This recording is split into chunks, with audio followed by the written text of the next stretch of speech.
Hey, what's going on, guys? It is Game Man here, and welcome to another mod review. We are here on the test track once again, but we're reviewing two steam locomotives today. We're reviewing two beautiful steam locomotives today.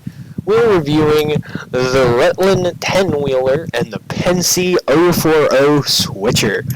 These two engines, I think, are interesting. Now, I say two, but there are four locomotives here. That's because the Pennsy engine has three variants, and the Rutland only has one variant. So we're going to go into some details here about the locomotives themselves, and we're going to talk about it. So the first thing we're going to discuss is the price range for these locomotives. They're not that expensive. The A5s are only $11,000, and I think it's $11,000 across the board. So yeah, if you buy any of the variants, you will be paying $11,000 for these locomotives, and they all have 30,200 pounds of tractive effort. The Rutland FJ2 10-wheeler has 32,500, so it has a bit more tractive effort than these switchers. They also have a ton of customizations to them. Like, the Rutland one in particular has the most customizations I have ever seen on a locomotive. You can add sand dome text, you can add cab text, there are liveries that you can add to this locomotive, and I am specifically going to keep this one in this beautiful passenger blue. But there is New York Central two-tone, which I think is the New York Central two-tone. Yeah, the New York Central two-tone is gray. But oh my god, it is so pretty.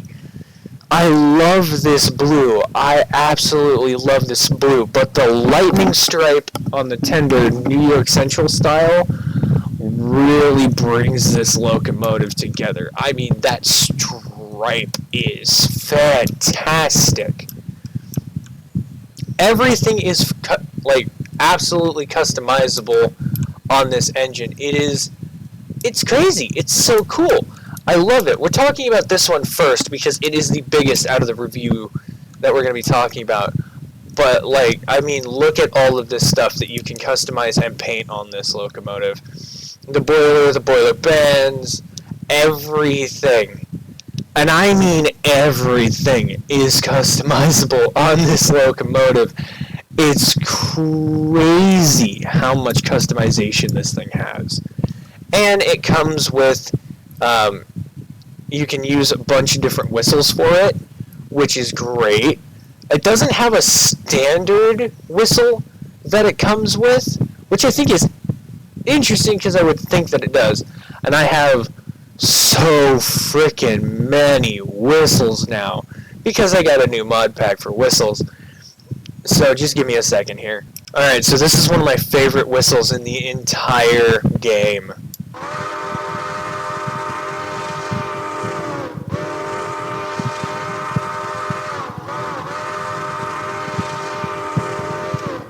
The reason I love that whistle so much is that is Iowa Interstate's whistle. Oh, I love the S160 whistle too. It is absolutely a beautiful whistle. But there is only one complaint I have with this model. It is the only complaint I have. And it is the whistle cord. The whistle cord is backwards.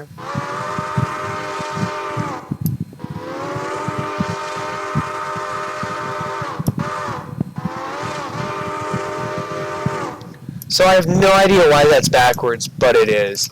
This is the engine right now in my streams that I'm actually using as my local grain hauler for the Gov Island grain elevator.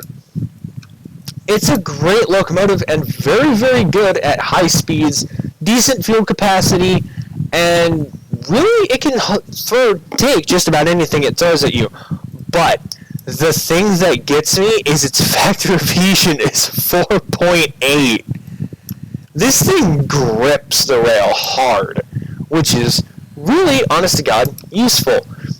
And yeah, if you want like a good local engine or a mixed traffic locomotive to do both jobs, this is the engine for you. Moving on swiftly, we are looking at the Pennsylvania A5 class. This one also features a metric load of customizations. It comes with 2 liveries of Pensy and Pensy in all black. But look at all the customizations. They spawn with the C&J3 chime, which doesn't make sense. But I'm wondering if that's what they had in operation. There are 3 variants. There's the smallest variant, which is 7.6 tons of coal and 5,700 gallons of water. There is the extended variant that can carry 8.3 tons of coal, but the water level stays the exact same. And then there's the hyper extended one that takes 9 tons of coal and has the same amount of water.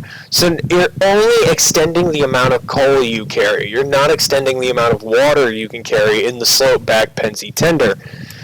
The other thing that is really cool is these have the bell fireboxes, which was a staple of the Pennsylvania Railroad.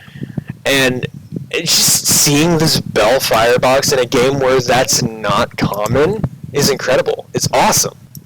The thing that I'm wondering, though, is we're going to do a pull test with all of these.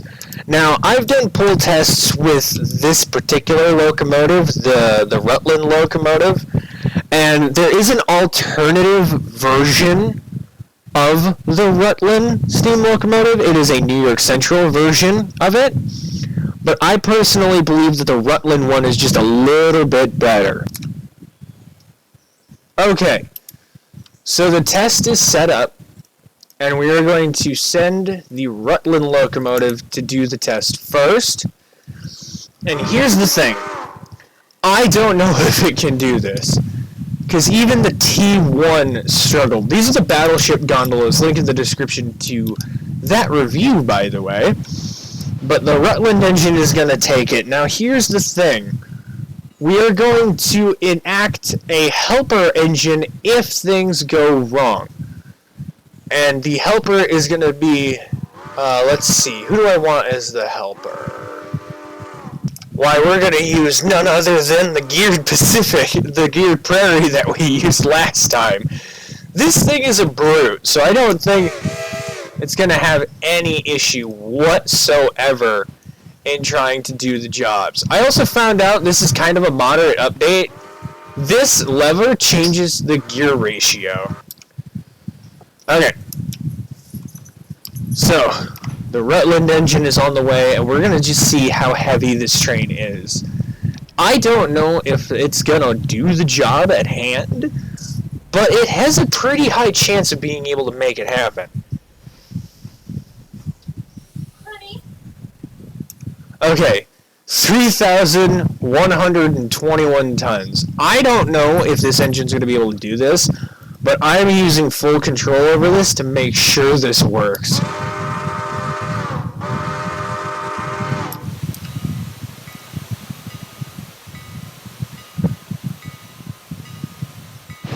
It's tugging it.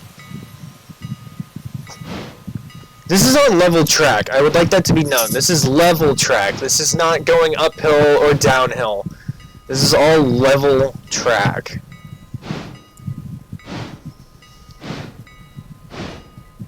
The goal is to reach the top speed of the Prairie, which is 20 miles an hour. If we can reach mainline speed, which is 35 miles an hour, I would be thoroughly impressed.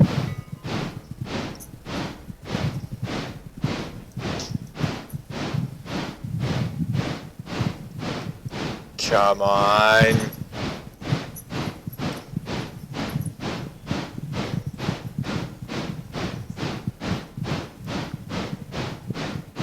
I mean, it's doing it.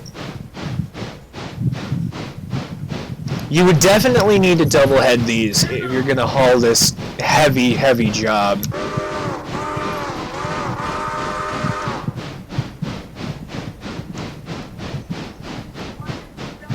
Extra speed. Because this is a review. to see if this engine has the capabilities to do what it does. Warhorse, by the way, is still here. And she's going to be resting in the background, so I'm going to try and keep this recording down to a minimal of not screaming my head off.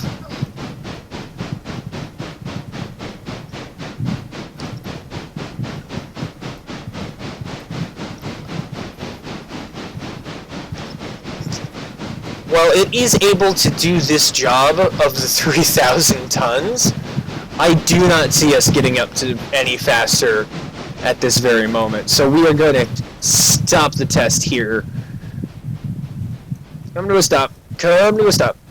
Come to a stop. Perfect. Alright.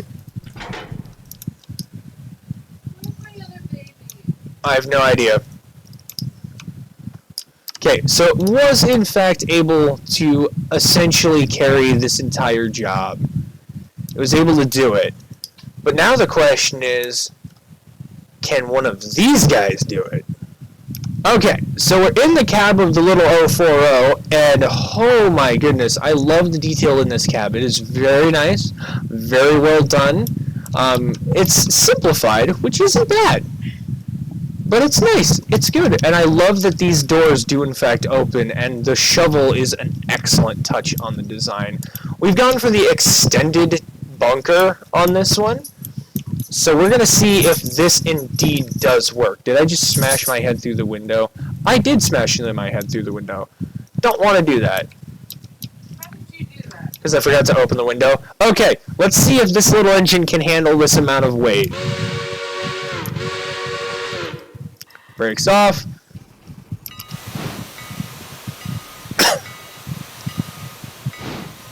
And we're doing this one in first person. Just to feel the difference. Oh my word, this is so heavy. Like, I can feel this little locomotive struggling to pull this.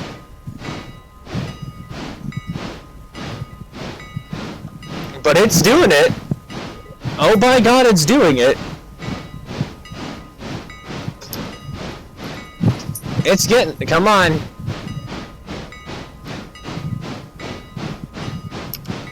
It has been a more run up than the Rutland did. Oh God, the Rutland's in the way. Oh no, the Rutland's in the way. Oh no. I gotta get it out of the way. I have to get it out of the way. Move it back here for the thumbnail. Alright, back to first person.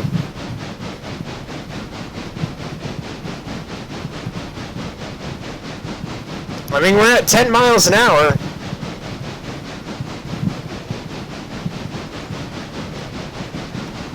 Where is the Rutland going? Oh, it's coming this way. Oh no!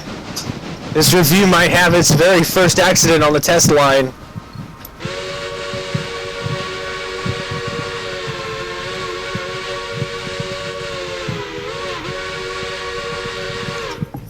Now I wonder if a triple header would be able to get this thing up and moving a whole lot better with just these little dudes.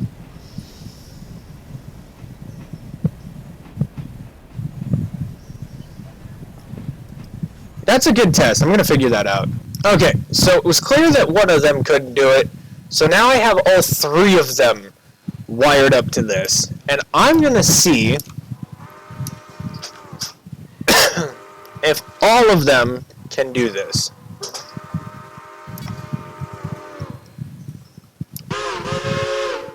I'm not even going to bother to change the standard whistle on this, because I don't feel like it. 3, 2, 1.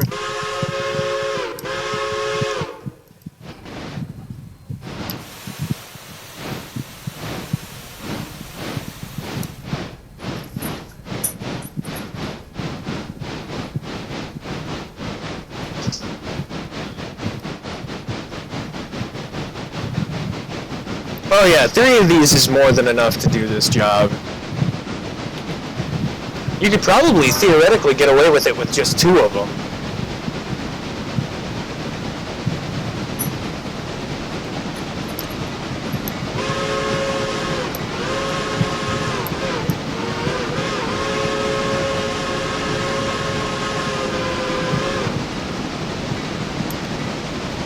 Now, these aren't very fast little engines. The fastest I've seen them go is 35 miles an hour. So, really, they could travel across the entire network if they really needed to, because they do have class lamps. Actually, wait, that is almost thumbnail material. Almost. Stop!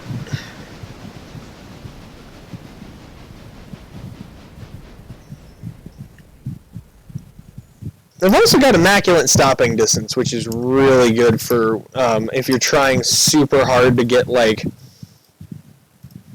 certain things. Like, if there's an emergency, it will stop fast. Hey, kitty. So, anyway.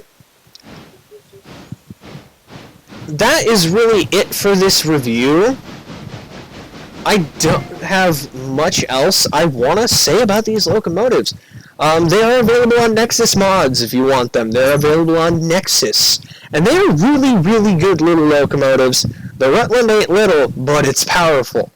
I plan on testing it on my other save in passenger duties and seeing if it can handle it. Because it does feel like it would be a very good passenger locomotive. And with the blue scheme, I think I might actually have one exclusively in this blue scheme. And see if it works. But with that being said, thank you all so much for watching this video. If you like this video, and you want to see more videos like this, hit the like button down below, hit the subscribe button down below, hit the notification button, become part of the gamer team. Also, my guy is sitting outside of the window. Also, go check out W Energy, because every time you guys use my creator code, you support me as a content creator, and I greatly appreciate it. But with that being said, we're going to couple up here, and that's a wrap for this video. Thank you very much for watching, and I'll see you all in the next one. Bye-bye!